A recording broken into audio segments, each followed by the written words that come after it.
Kenapa foto profil Google tidak berubah menjadi blank atau tanpa foto setelah dihapus di HP?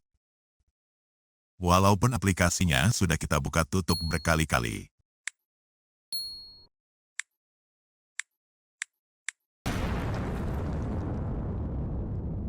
Jawabannya, sebenarnya sepanjang kita sudah berhasil menghapusnya, maka ikon profil account kita ujung-ujungnya akan tetap berubah atau kembali menjadi tanpa foto. Tapi sistem membutuhkan waktu dulu untuk menerapkannya. Lama cepatnya tergantung pada 3 hal. Pertama, cepat lambat koneksi jaringan yang kita gunakan. Kedua, jumlah antrian orang di dunia yang juga melakukan hal yang sama terhadap foto profilnya seperti kita. Dan ketiga, kondisi sistem dan server Google. Tapi jika ketiga hal itu lagi bagus saat kita melakukannya, maka perubahan ikon profilnya akan langsung muncul bagi kita.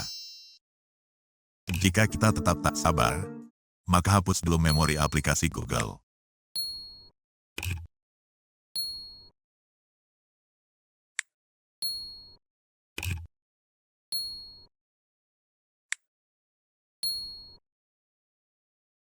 Kemudian baru dibuka lagi aplikasinya. Nah, berhasil.